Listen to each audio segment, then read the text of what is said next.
Sobat Migran, alur penempatan PMI Korea Selatan ini ada 14. Yang pertama ada tahap persiapan, ya. Tentu setiap calon pekerja harus berkemampuan bahasa Korea, dan tadi saya jelaskan, tidak wajib dia untuk mengikuti pelatihan atau kursus di LPK. Dia bisa belajar secara otodidak atau dari teman atau keluarganya. Kedua, dia harus memenuhi persyaratan kesehatan. Kita masuk sekarang ke tahap kedua. BP2MI setiap tahun akan mengumumkan melalui website, yaitu bp2mi.go.id.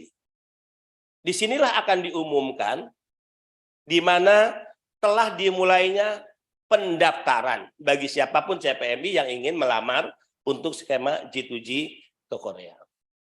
Pendaftaran dilakukan secara online, tidak berhadapan langsung dengan para petugas kami, karena ini udah era digitalisasi, kita sedang berhadapan di era teknologi, ya. Sehingga setelah pendaftaran online, si peserta wajib untuk memasukkan semua dokumen yang dipersyaratkan.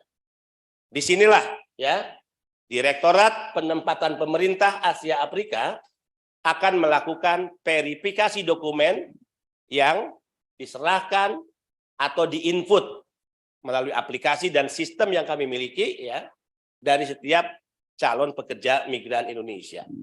Kemudian tahap keempat, verifikasi dokumen dilakukan, ya. Ini adalah tahap jika di tahap ketiga verifikasi dokumen diinput, ya, lewat sistem dan aplikasi, kemudian apa yang diinput tadi akan kami periksa secara langsung atau secara fisik.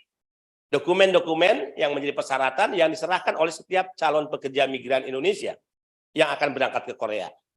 Verifikasi dokumen di mana para peserta sebagaimana tahun 2023 akan dikumpulkan di daerah-daerah asal yang kami bagi ke berbagai tempat. Di tahun 2023 kurang lebih ada 35.000 pendaftar PMI yang akan berangkat ke Korea. Mereka harus datang langsung membawa dokumen asli yang telah diupload ke website g2g.bp2mi.go.id. Dan yang kelima tahapannya adalah computer based test atau CBT. Mereka harus mengikuti tes bahasa Korea. Tes inilah yang akan menentukan seseorang dinyatakan lulus atau tidak. Dan sekali lagi, yang melakukan tes itu bukan BP2MI.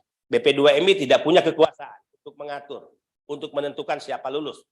Bayangkan, BP2MI berani terbuka mengatakan bahwa BP2MI tidak memiliki kekuasaan untuk mengatur dan menentukan siapa lulus, siapa tidak. Yang menentukan itu adalah pihak HRDK. Perwakilan HRDK Korea Pusat yang ada di Indonesia. Jadi lucu dan aneh jika ada pihak oknum LPK atau siapapun yang mengatakan seolah-olah dia bisa mengatur kelulusan seseorang. Itu kebohongan, dan kebohongan itu adalah kejahatan. Apalagi ada motif untuk meminta uang dari para calon pekerja migran Indonesia. Sekarang kita masuk ke tahap yang ke-6. Next. Ayo, yang ke-6. Oke. Nanti kita akan tentukan jadwal, ya, dan lokasi tes.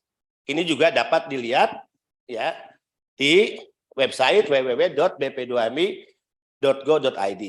Kemudian skill test dilakukan sesuai sektor pekerjaan yang dipilih. Sebagaimana kita ketahui, Korea hanya menyiapkan 2 sektor untuk G2G, yaitu manufaktur dan fishing. Ya. Tahap ke-8, setelah tes, setelah skill test, maka dilakukanlah pengumuman kelulusan bagi setiap CPMI, ya. Contoh kemarin 35.000 peserta untuk tahun 2023 dan yang dinyatakan lulus sebanyak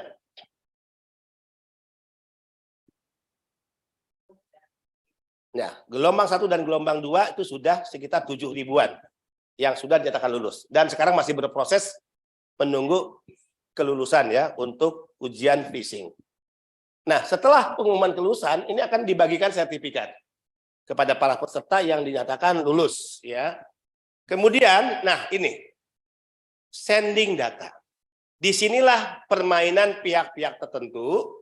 Setelah seseorang lulus, ada pihak, ada oknum, bahkan oknum LPK, yang ingin menjadi pahlawan, padahal tipu-tipu, yang mengatakan bahwa merekalah yang memiliki peran untuk mengirim nama pihak-pihak atau CPMI yang dinyatakan lulus ke Korea. Ini yang disebut sending data. Padahal sending data ini bukan kewenangan pihak lain, tapi kewenangan dari BP2MI. Kewenangan dalam arti kewajiban BP2MI untuk melakukan sending. Jika BP2MI tidak melakukan sending data, maka BP2MI melakukan pelanggaran atas MOU yang disepakati antara BP2MI dan HRDK. Jika BP2MI menahan, tidak melakukan sending, itu artinya BP2MI melakukan kejahatan terhadap nasib para pekerja migran Indonesia. Jadi mereka yang lulus memiliki hak untuk namanya disending oleh BP2MI dan BP2MI memiliki kewajiban itu.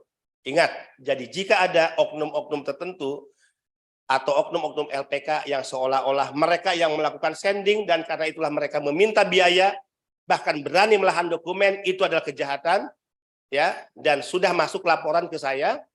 Dan ingat, dalam waktu dekat kita akan melakukan bersih-bersih dan tindakan tegas serta proses hukum. Karena PMI sekarang sudah berani ya untuk menyampaikan laporan dan pengaduan kepada kami, dan mereka sudah mengirimkan nama-nama LPK ya atau oknum-oknum dari LPK tertentu. Ya, siapa yang melakukan kejahatan terhadap hal yang saya sampaikan tadi. Sekarang kita lihat tahap berikutnya ya, ke-10 adalah data SPAS. Data lamaran CPMI masuk di roster sending Public Agency System atau SPAS dan menunggu dipilih oleh user di Korea atau oleh Sajang. Nah, ketika sending sudah dikirim, data lamaran CPMI masuk dalam roster.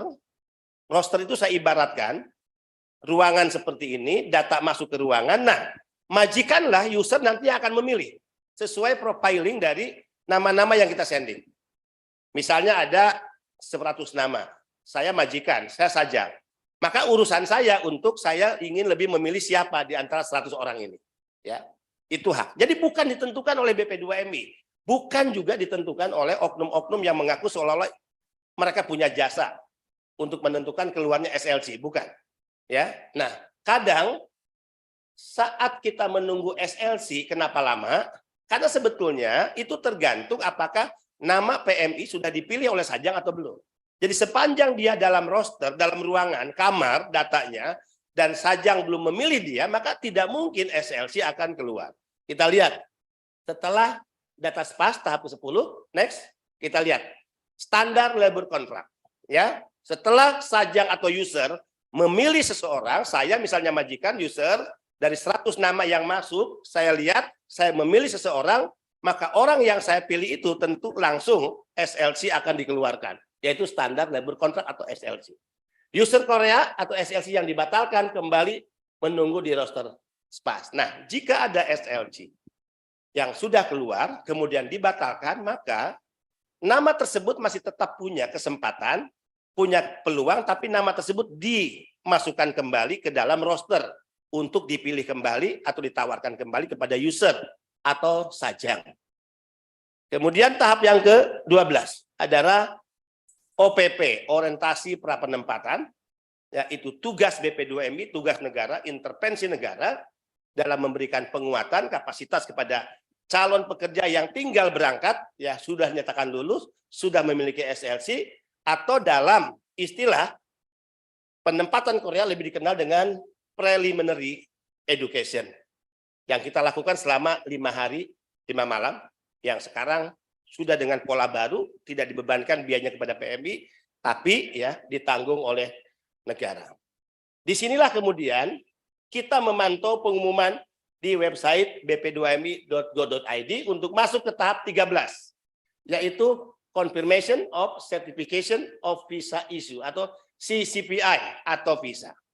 Disinilah ya kita upload atau kita kirimkan apply visa dari mereka yang sudah mengikuti preliminary education untuk kedutaan besar atau keimigrasian dari kedutaan besar Korea di Jakarta mengeluarkan visa atas nama-nama yang kita kirimkan, yaitu nama-nama yang sudah mengikuti OPP atau preliminary education. Ini juga tergantung dari keimigrasian kedutaan besar setempat. Kadang orang bertanya, Pak, kami sudah OPP. Angkatan kami kok sudah keluar visanya, kok kami belum? Sekali lagi, BP2MI tidak bisa mengintervensi keimigrasian kedutaan besar Korea. Kedutaan besar Korea melalui keimigrasiannya lah yang kemudian menilai dokumen-dokumen, sehingga jika sudah dinyatakan lengkap, di-approval.